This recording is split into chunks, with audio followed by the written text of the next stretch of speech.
There's 2 weeks left in this series. We're going to look at the last beatitude today, and then next week I'm going to try to recap and put a pretty little bow on this whole thing. But let's dive into our scripture. The blank parts are the parts that we've already gone over that I'd like you to say with us, because again, the point of this is not for more knowledge. It's to write these words on our hearts, ready to pull them out of our pocket at any second. I'm a Christian. I'm a disciple of Christ because I live like this.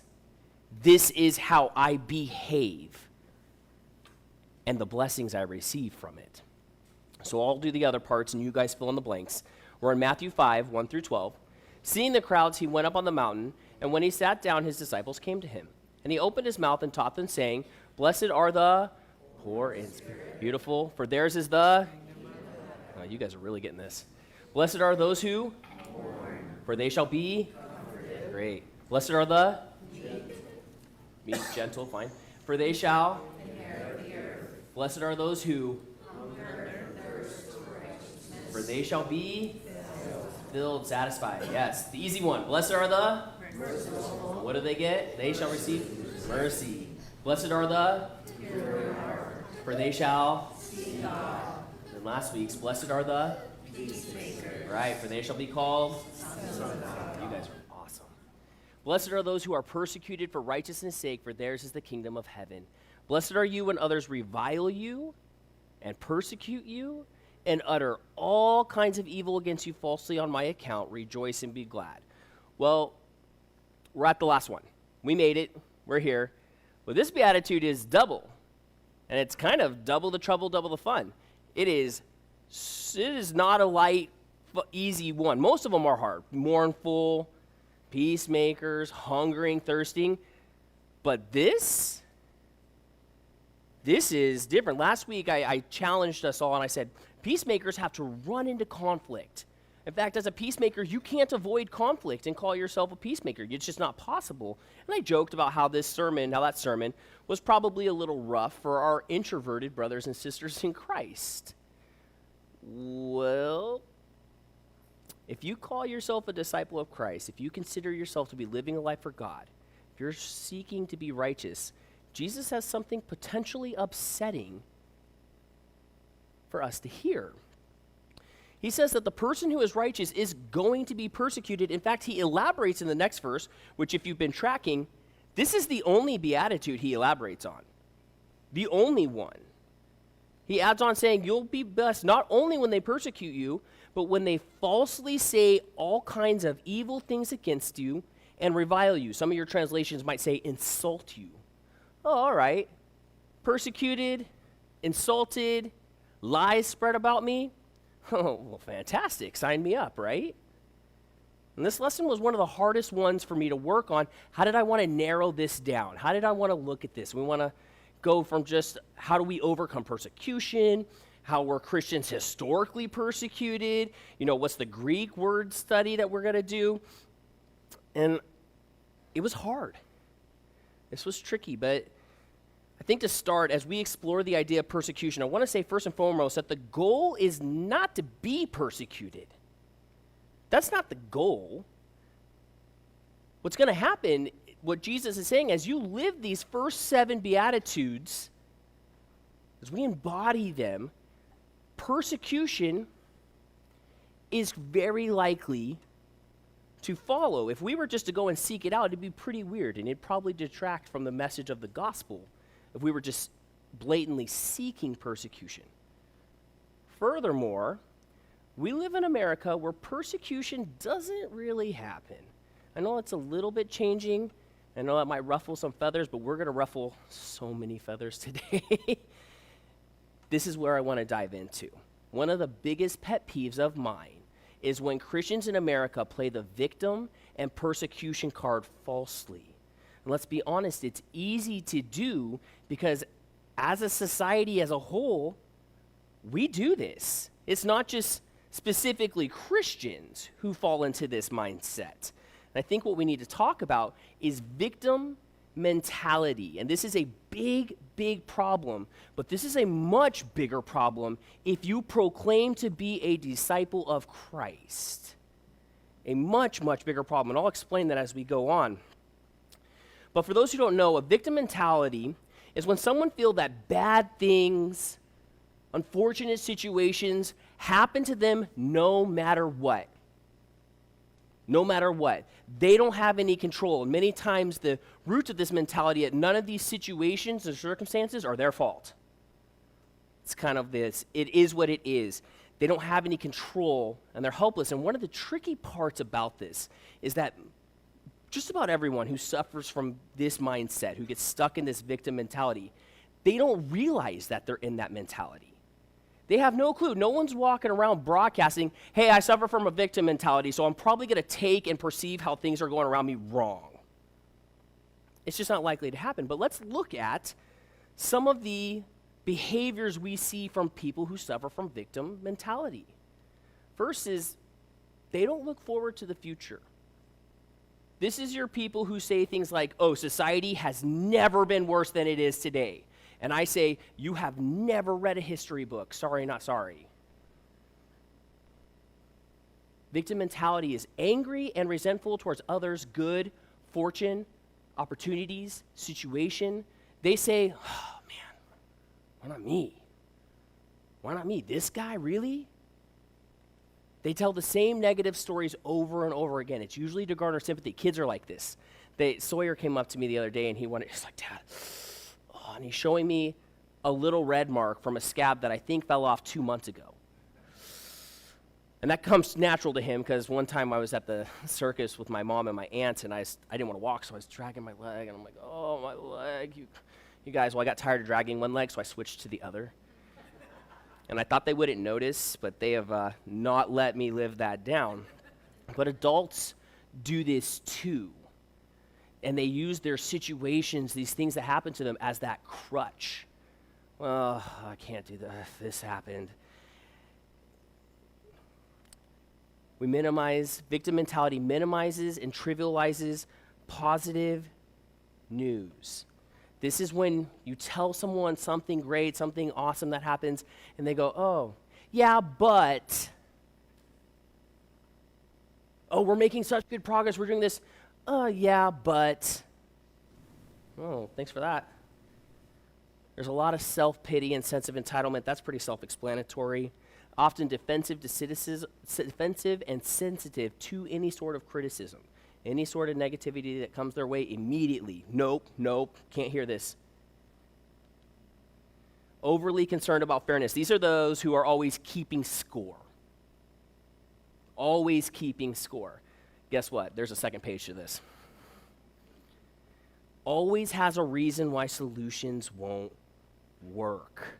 These people are so fun to be around, right? So fun to be around. Oh, hey, we're going to try to fix this. We're working on this. We're doing that. Did you think about this? Have you done this? Have you worried about this? Have you worried about this? They do the what if. Ugh, it is exhausting. Believes everyone has it easier than they do. I've been kind of blessed in that I don't deal with this one as much. I think people come up to me and go, oh, that's right, Sawyer. I'm not going to talk to this guy about it. Extremely risk adverse. Well, I've been a victim. I can't step out and do this again because I'll become a victim again. I can't lay down my life for Jesus. I did that once. That did not go well for me. Obsesses over negative situations but is uninterested in solving them. They come up, oh, I got a problem, we got a problem with this, and you go, okay, great. How do you want to help? What do you think we should do? Oh, no. What do you mean? Oh, I just wanted to let you know. Well, thank you. Okay. Never accepts responsibility or criticism for others, no matter how it's faced. You can't win with people who are stuck in a victim mentality. You can't win. And they're quick to judge, which is pretty hard to love and serve others with this attitude. It's easy to see how all of these things do not line up with what Jesus preached. I imagine most of us, when we hear this list and we're thinking this, we immediately start thinking, oh yeah, brother so-and-so. I hope sister is listening to this today.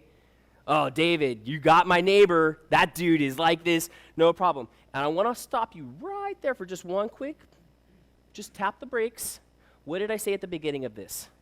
People who are in a victim mentality don't realize they're in a victim mentality. So I'll just add, yeah, he who was without sin cast the first stone. No one is born a victim. A victim complex isn't a personality trait. It's a learned behavior. In fact, victim syndrome, victim mentality can be considered, it's a type of learned helplessness. And learned helplessness is a phenomenon in psychology where people who have had any sort of perceived or real difficult experiences feel like they can't escape it no matter what. We can't get away from this. They can't win. Their feelings of helplessness place them in the victim role, even when they're often the ones in control. And there's three main reasons why people get stuck in victim mentality. The first is manipulation. This is a form of manipulation. Some people enjoy the attention and this weird secondary sense of control that victimhood brings. Even though they feel a lack of control over the circumstances, they then gain control over the validation and sympathy that they're going to feel from others. Being able to get other people to stop and help them, or at the very least feel sorry for them, helps them retain a sense of importance and control. The next is a lack of accountability. People may respond to low standards or low expectations, by playing the victim. Whether because someone has always stepped up to take that responsibility for them, or because people just don't expect much from them. And then they're always out of control and they become comfortable with being the person out of control. Victimhood provides a sense of protection. When you're never at the wheel, you're never at fault. And then the last one is avoidance.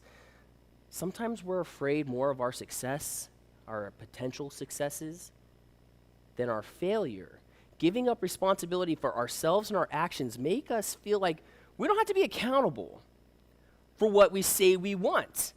Trying to change and live out these beatitudes, as we're, to talk about it in context, requires a degree of vulnerability, resilience, self-control, and a willingness to grow, none of which you need if you're going to play the victim card. You don't need any of that.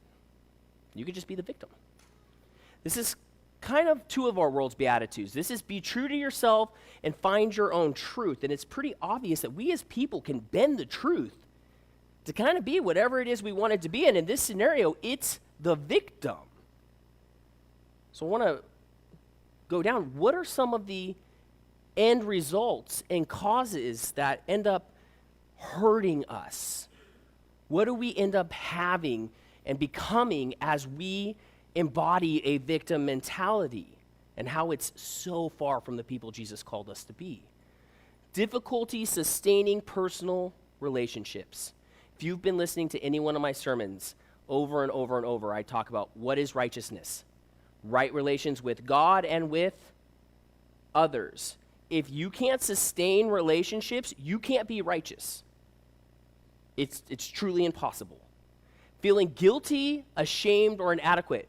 Blessed are those who mourn, for they shall be comforted. From feeling guilty or ashamed. Feelings of being stuck in life.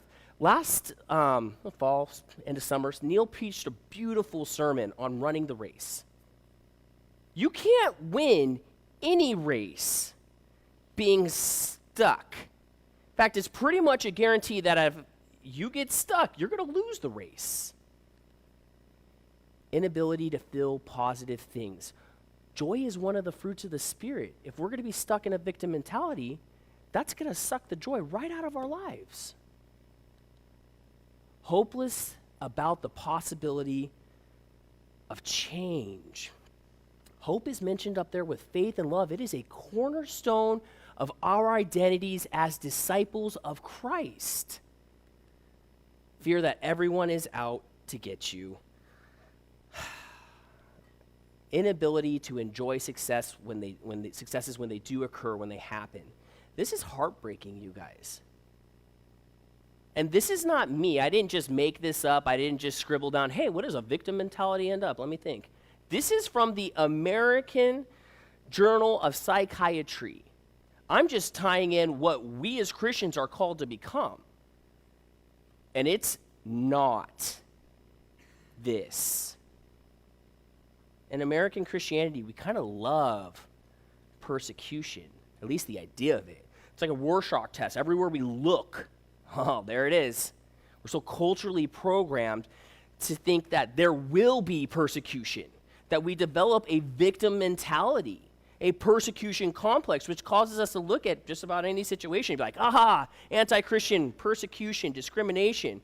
And what is most sad to me is that this is hurting the message of Jesus Christ. A beautiful message that I want everyone to hear and experience. However, because of our victim mentality, we're often seen as crybabies, complainers. When real problems arise, people see us going out there and being like, thoughts and prayers. Oh, how are you going to help? No. Just want to let you know, thoughts and prayers. And then they're turned off to Christianity as a whole. And they won't even wrestle with the ideas of Jesus because of the behavior of Christians. Today I'm going to go through a quick but not easy walkthrough. This is something I have stressed about probably more than anything else in any other sermon, and you'll see why in a second. And I want to help us gauge whether or not we're actually being persecuted for our Christian beliefs. In Odisha, India, some villages have banned Christians from buying from the local market and drawing water from the wells, forcing them to go out and get water from these rivers that are filled with diseases and viruses and trash. And when they break these rules, when they sneak this water, sneak stuff into the market, they get chased off and beaten. If you go to Target and you're buying your groceries and pants and plants or whatever other thing Target sells, and you get to the checkout and they go, no, you can't be here because of your faith. Maybe you're experiencing that. When you go to Starbucks and you want to get your upside down caramel mocha frappuccino, no whipped cream, guys, remember your wife's Starbucks orders is important. But they say, no, you can't have this. You're a Christian. But you sneak it somehow anyways, and they chase you off and beat you, well, then maybe you're suffering from anti-Christian persecution. In contrast, if your coworkers leave the break room when you start coming in, if your friends stop inviting you to lunch and dinner, if your neighbors, when they see you come and go, whoa, because you're constantly trying to forcefully convert them, slamming them over their sin, you aren't experiencing anti-Christian persecution. Instead, you're simply being persecuted for, and I apologize if this offends anybody, kind of, you're being persecuted for being annoying. Don't like it? Good news. The persecution stops as soon as you stop wanting to be annoying. If you're a member of the Christian faith and you find yourself kidnapped, beaten, and the next day there's a video of this on YouTube, I think you have a legitimate case for anti-Christian persecution. But if you're an employee of the government and you find yourself receiving a reprimand for your nonstop anti-gay, anti-vaccine, anti-government, you're not experiencing anti-Christian persecution. You're probably making your coworkers miserable. If you're holding a quiet prayer meeting when police decide to raid your home, confiscate your books, and throw you in prison for being a Christian, as happened to a man in Iran named Robert Asarian, you have a pretty convincing case for anti-Christian persecution. If they keep arresting you and beat you senselessly each time, I think you have a pretty convincing case of anti-Christian persecution. And this is where we're going to get really uncomfortable.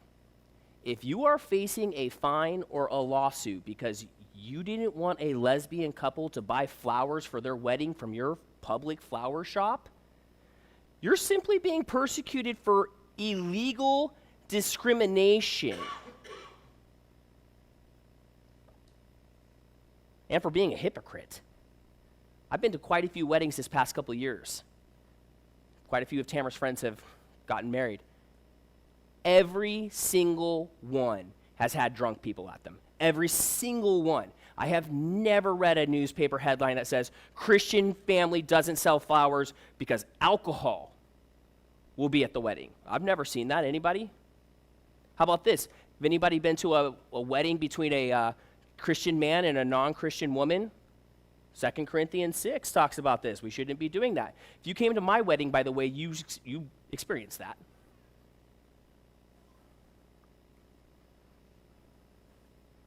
So if you decided that you're not going to sell flowers to gay people and that you still allow flowers to be purchased for events that will include drunkenness and any other type of sin, my brothers and sisters, we are being hypocrites, not persecuted. And I think the reason why the American persecution problem and complex troubles me so much is because there's plenty of real persecution that happens in the world, yet when we take negative pushback that we receive as the result of our own arrogance, our own just insensitivity and hostility to the people we're supposed to be loving, and call it persecution, we cheapen and detract from the real examples of religious persecution in the world. When Christians are being thrown into prison and beheaded, are overshadowed by stories of Americans getting into hot water because their public business discriminates or because they've made their coworkers miserable, we are so self-centered. We've lost the plot. Being persecuted for our faith is a lot different than being persecuted because we're acting like jerks. If you are a Christian in America and frequently feel persecuted, I think we need to do ourselves a favor and examine our behavior and communication. Are you accosting people with your views? Are you using the Bible as a literal sword to cut people down? If so, you're doing it wrong. You're experiencing justified pushback, not persecution. Listen, if you're out there kicking someone and they shove you, that isn't persecution. That is what we call self-defense. I want to look at what Jesus said we should do when we come across real, actual persecution. Matthew 10:28, and do not fear those who kill the body, but cannot kill the soul. Rather, fear him who can destroy both soul and body in hell. Jesus is like, what's the worst they can do? Oh, kill you? Pfft, that's nothing. That's nothing. Don't worry about that. My Father can destroy the body and the soul. In fact, Jesus is going to spend the entire chapter of Matthew 10 talking about all these horrible different things that could happen to you. He says, everyone will hate you, even your family. They will betray you. They will throw you out and disown you, but don't worry about any of that. Oh, and they're definitely going to kill me, and they're probably going to try to want to kill you, but don't worry about that either. This world just doesn't understand caring and loving and serving your neighbor. They won't understand that. So buckle up, it's going to be a wild ride. Jesus told the disciples, when the persecution comes, we are to hold the line and stay firm to the end, but he also warned us. So anyone who acknowledges me before men, I also will acknowledge before my Father who is in heaven. But whoever denies me before men, I will also deny before my Father who is in heaven. And later in Matthew's gospel, Jesus says, whatever you do for the last of my siblings, you do to me. That means if you've disowned someone for being gay or an alcoholic or whatever legalistic ideology you could come up with that would compel you to stop loving someone, you are disowning Jesus Christ. What are we doing in our lives that's worth being persecuted over? Does the world look at us through the lens of the Beatitudes and want to lash out? Like, does my humbleness and poor in spirit make other people uncomfortable when they're bragging and boasting about things of this world? Does my mournfulness over sin and wanting to change cause others to resent me because they're unwilling to surrender to the will of God? Does my meekness frustrate others who are trying to get under my skin? Does my hungering and thirsting for righteousness make others want to cut me down and tease me? When I say I can't go to this event on Sunday, I got church. If I say my kids can't go to these things on Sunday, we go to church, are they going to say stuff like, well, then you don't love your kids? Well, because that would clearly fall under the category of when people say all sorts of evil against you falsely in my name. Right there. It's right there. That's what that is. That's what that looks like. Is that happening to me? When I offer forgiveness in the same way that God the Father has forgiven me, do others look at that as a sign of weakness? Do they see me being merciful and want to take advantage of my mercy? When I'm trying to stay pure, do people try to bother me and get underneath my skin and say, oh, hey, it's not that big a deal. It's just a small sin. It's just a little sin. Don't worry about it.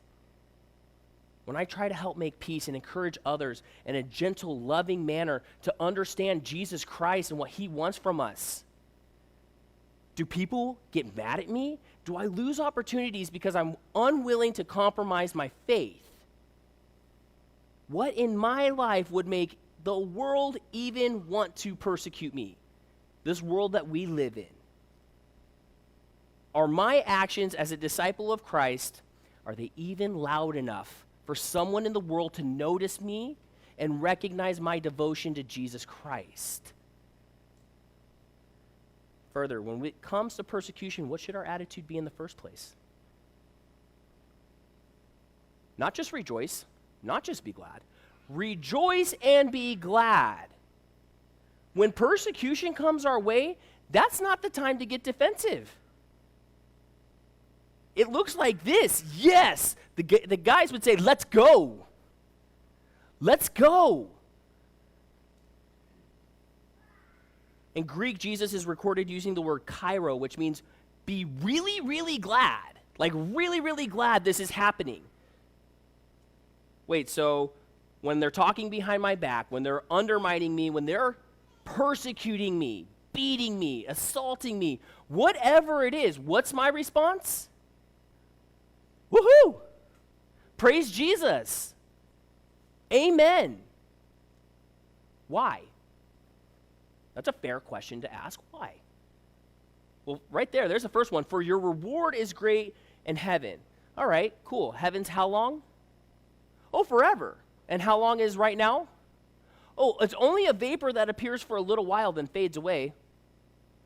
Well, if I'm going to live another 30, 40, 50 years, whatever God has planned for me, I think the focus on eternity is a smart move, is a wise move. We're going to get crowns in heaven. The Bible promises, God promises this. Next, for me personally, being persecuted is an affirmation that I'm being righteous. This is what I'm supposed to be doing. Matthew 6:20. Oh, that was the second part of treasures. Going on. James 1:2-4. Consider it all joy, my brothers and sisters, when you encounter various trials, knowing that the testing of your faith produces endurance, and let endurance have its perfect result, so that you may be perfect and complete, lacking in nothing. Can you be a complete Christian if you don't go through trials? Just a question.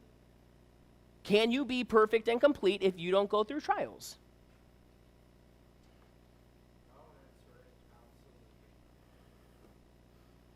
James says that from our trials we become complete. And Jesus completes the Beatitudes by saying, blessed are the persecuted. Yeah, the implication is that unless we go through trials and persecution with the right mindset, we can't become complete Christians. I wonder if there's any incomplete Christians up in heaven. 1 Peter 1:3-14. But even if you should suffer for righteousness' sake, you will be blessed. Oh, that sounds familiar. Have no fear of them, nor be troubled, but in your hearts honor Christ the Lord as holy, always being prepared to make a defense to anyone who asks you for a reason for the hope that is in you, yet do it with gentleness and respect, having a good conscience, so that when you are slandered, those who revile your good behavior in Christ may be put to shame. For it is better to suffer for doing good, if that should be God's will, than for doing evil. Peter reiterates Jesus in saying that if we suffer for what is right, we're blessed. He elaborates saying we don't need to fear, we don't need to be frightened.